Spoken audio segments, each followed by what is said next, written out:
오늘 내가 할 얘기는 그래서 스파이에 관한 얘기야. 소련의 첩보 소설계의 대부라고 불리는 한 사람이 최근에 진짜 첩보원이라고 밝혀진 사건이 있어. 한국 사람이다. 소련이면 근데 한국애가 있을 수 있지. 고려인. 그러니까 고려인이나 전 세계를 돌아다니면서 첩보 활동을 했는데 그 첩보전이 세계사 곳곳에 어마어마한 영향을 끼쳤어. 세계사야, 세계사. 자, 우재부터 한번 읽어봐. 저는 소설 속에 숨긴 암호예요.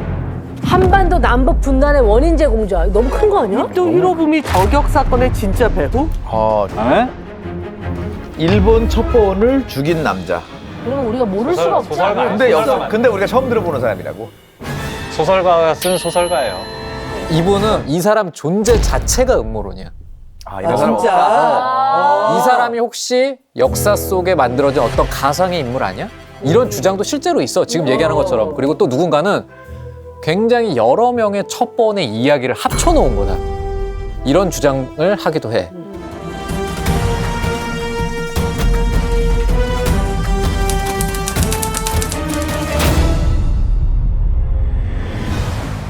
너무 세련됐어요. 로만 니콜라예비치 김, 줄여서 로만 김. 한국 이름은 김기룡이라고 하시는 분입니다. 한국인이라고 표시되어 있습니다. 1960년대 소련 사회에서 첩보소설 대중문학의 길을 열어 제친 성공한 작가였고요. 뭐 학자로도 이름을 떨치신 그런 분이시죠. Я несколько раз подавал заявку в Центральный архив ФСБ России с просьбой предоставить мне одно из дел Кима. Дело в том, что на Кима заводилось много разных дел, это сложная вообще история. Одно из дел, так называемое следственное дело, поскольку Ким был обвинен в шпионаже и сидел в тюрьме, вот это дело частично рассекречено. И после нескольких месяцев 이 문건들을 보면 로만킴 인생에서 로만킴이 사라진 기간들이 너무 많은데 이때가 비밀 작전을 벌인 시기와 딱 맞아 떨어진다는 거야. этот главный герой, так же как сам Роман Ким, учился в Токио в университете Кэйо и блестяще владел японским языком. 종신형 박스부터 한번 열어볼게. 여기 책이 한 권 있는데요. 다 읽고 불태워라라고 하는 그 책입니다.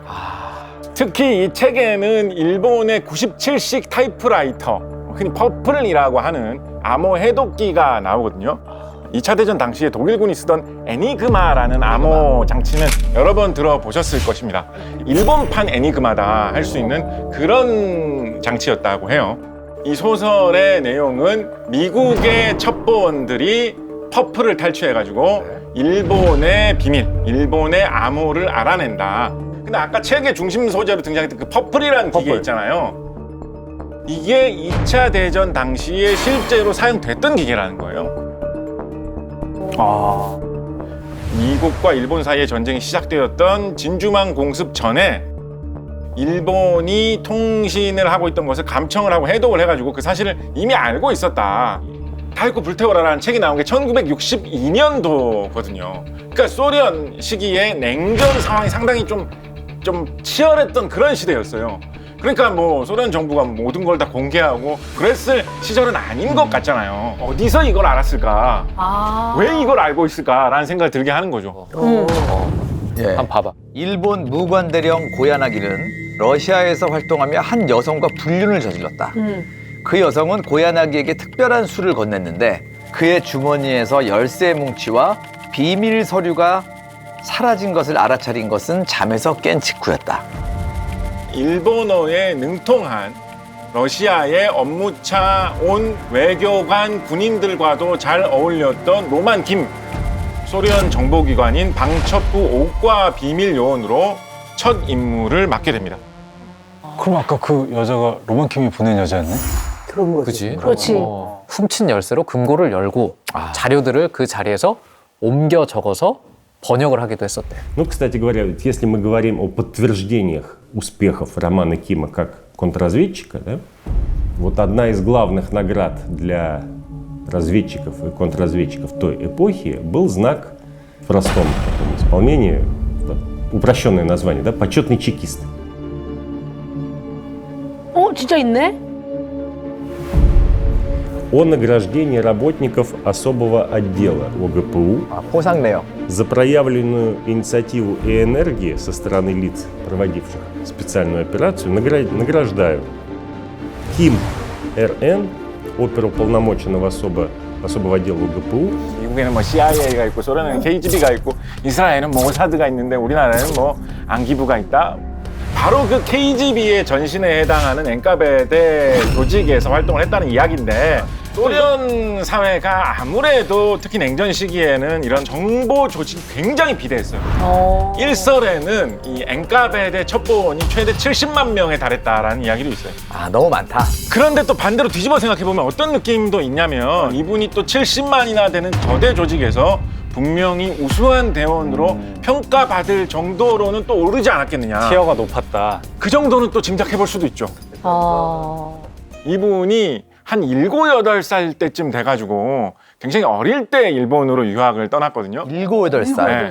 로만킴이 일본으로 유학을 간 사이에 아버지는 러시아에서 또 다른 일을 꾸미고 있었다는 거야. 어?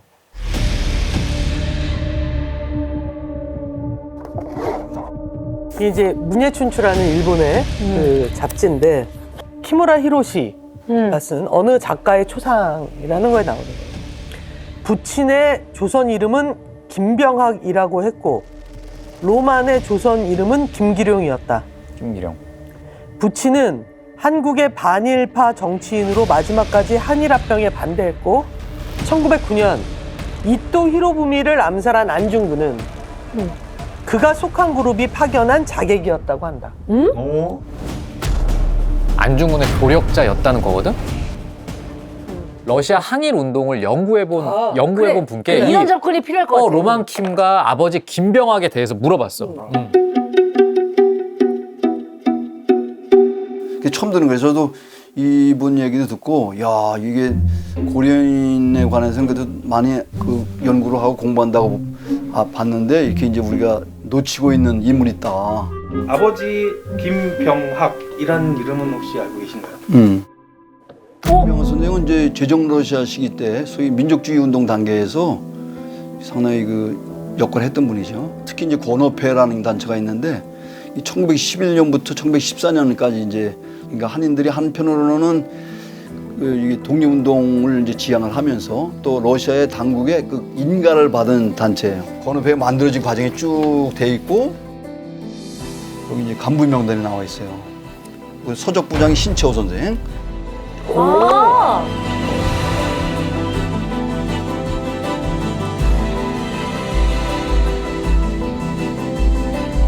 사찰 부장의 이제 홍범도, 유명 홍범도. 와. 영접 부장의 김병학.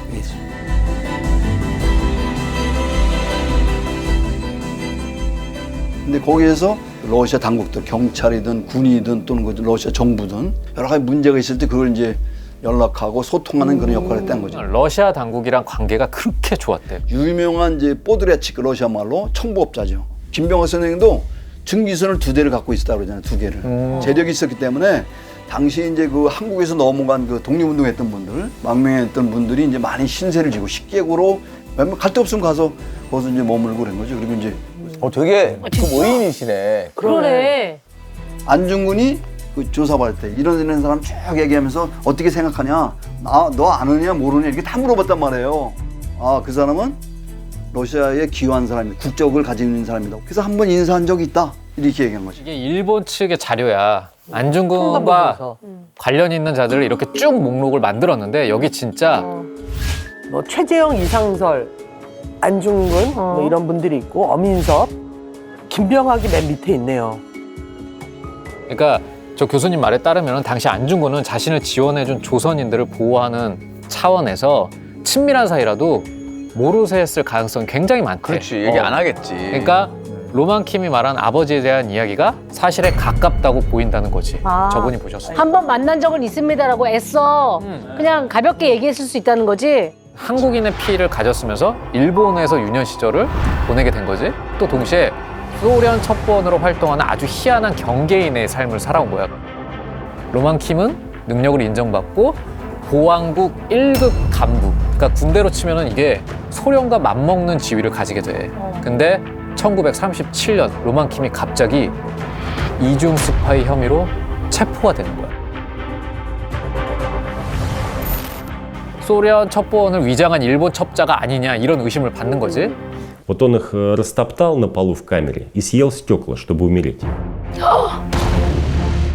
И уже до приговора и после приговора, как только стало понятно, 간첩 혐의로 숙청당할 위기에 놓여 있다가 갑자기 아무 일 없다는 듯 기존 업무에 복귀를 했다는 거지. 스탈린이 보통 사람입니까?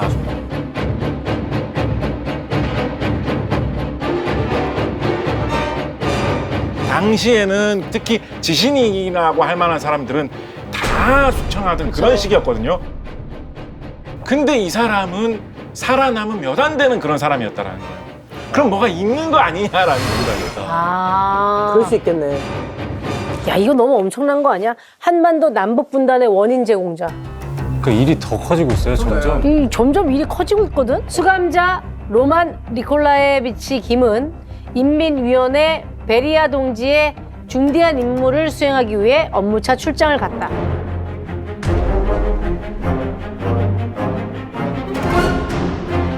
갑자기 순천이 나오네. 순천이요. 러시아에서 나온 책인데 국내에서 딱 한 사람, 이 로만 킴의 문학 작품을 연구하는 분이 있거든. 아 진짜? 이 작품은 한국 전쟁을 배경으로 하고 있어요. 일본군 장교가 그 순천에서 자신의 서류체로 분실을 하게 되는데 이것을 북한 빨치산이 그 노트를 입수를 해가지고 노트의 내용을 본다라는 게 바로 이제 이 작품의 주된 내용이에요. 아, 진짜? 근데 이 노트의 내용이 뭐냐면 바로 731 부대에 관한 이야기라든가 이제 일왕이 한국 선언을 하기 전에 일본의 소장파 군인들이 장교 집단이 쿠데타를 일으키려 했다는 사실들 이런 부분들이 묘사가 아주 자세하게 되고 있습니다. 일본이 이 정도 되면 항복할 줄 알았는데 계속 항복하지 않고 전쟁을 질질 끌면서 버티고 있다는 게 굉장히 좀 고민거리였죠. 그래서 미국이 얄타 회담에서 소련에 제안을 합니다. 그럼 같이 일본을 좀 공격하자.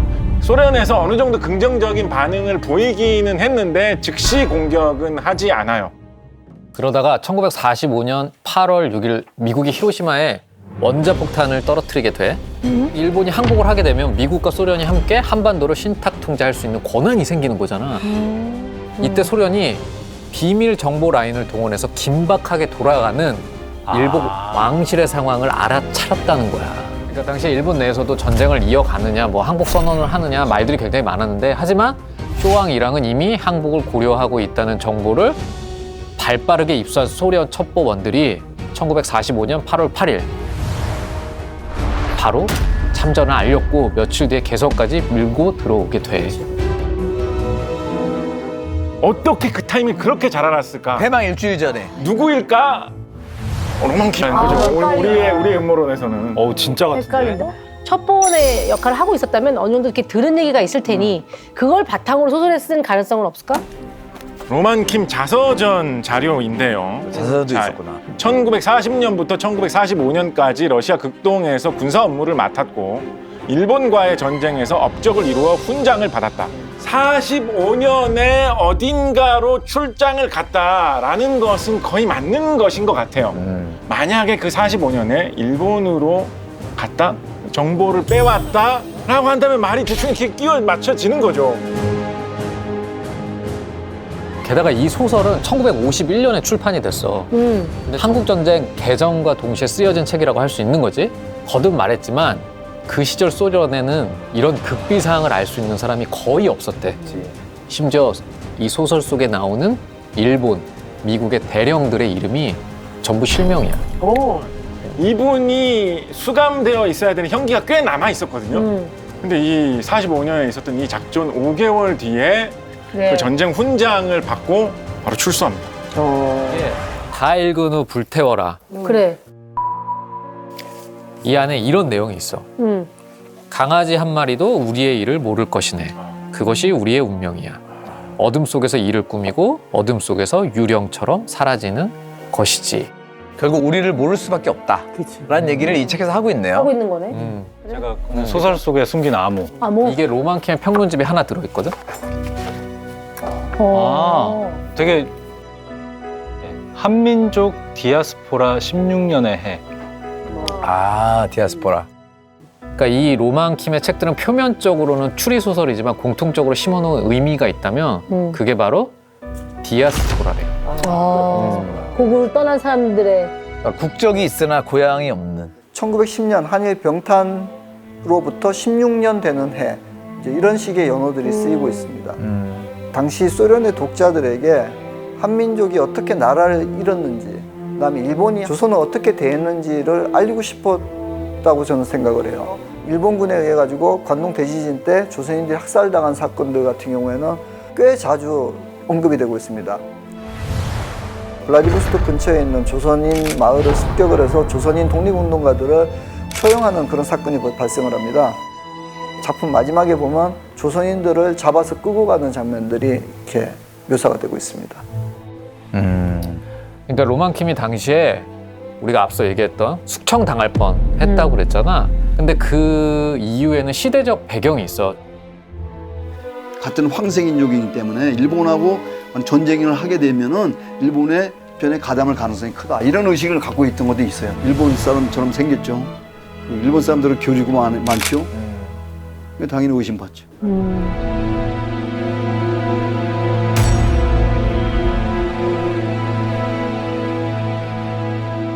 한인들이 여기 국경지역에 주로 살고 있단 말이에요. 이 사람들은 어떻게 해요? 그냥 강제 이주한 거죠.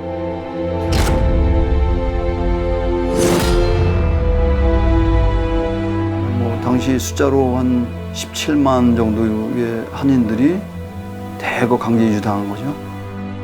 굉장히 말도 안 되는 이유로 한국인들은 캄캄한 화물 열차에 갇혀서 삶의 터전을 떠나야 했어. 말도 안 되는 그 열차 칸에 가득 채운 거야. 그럼 그 안에서 죽는 사람도 있었을 거 아니야? 그렇지. 그럼 잠깐 섰을 때 철길 옆에 막 서둘러서 묻었다는 거야. 그렇지. 어딘지도 모르는 철길 옆에.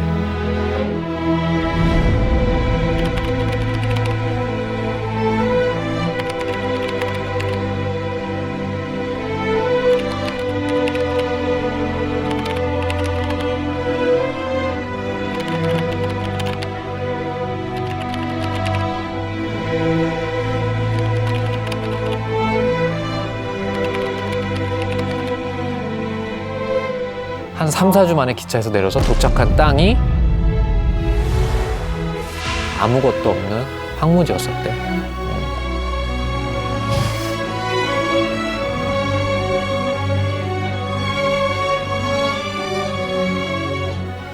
아이고. 그게 지금 우즈베키스탄, 다 가기- 카자흐스탄의 그 고려인들. 고려인들이 이런 식으로 이 강제 이주당한 그러니까 로만킴 역시 고려인이라는 이유로 죽음의 문턱 앞까지 갔잖아. 굉장히 좀 말도 안 되는 이유로.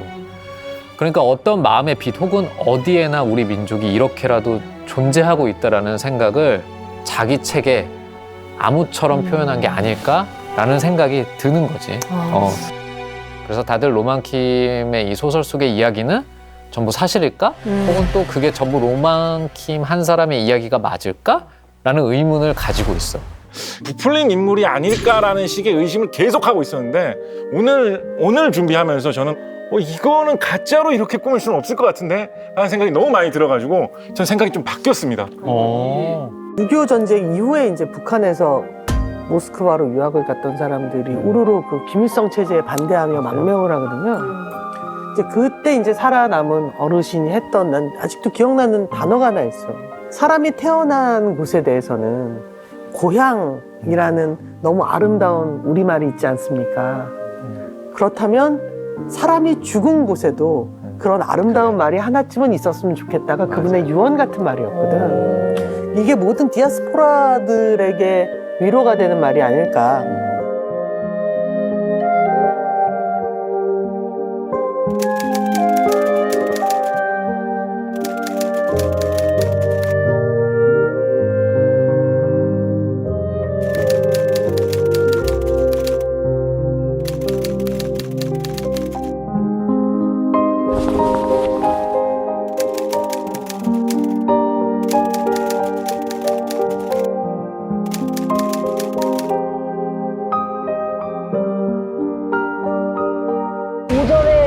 시간.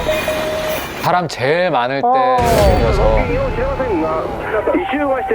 전 세계를 경악하게 했던 오음진리교. 오음진리교. 국가전복을 꿈꿨다는 거야. 청산가리를 넣은 가짜 약을 이 사람 이름으로 왔다는 거야? 그렇지. 배우의 북한인? 아웅산 폭발 사건의 테러리스트가 남한 사람이다. 북한 사람이 아니라는 거야? 지지율이 뚝뚝뚝뚝 떨어지고 있었고 범하라는 나라 방문이 대통령 입에서 나오는 순간에 외부에서 일어난 테러로 인해서 사실 여론이 결집이 됐지. 그래.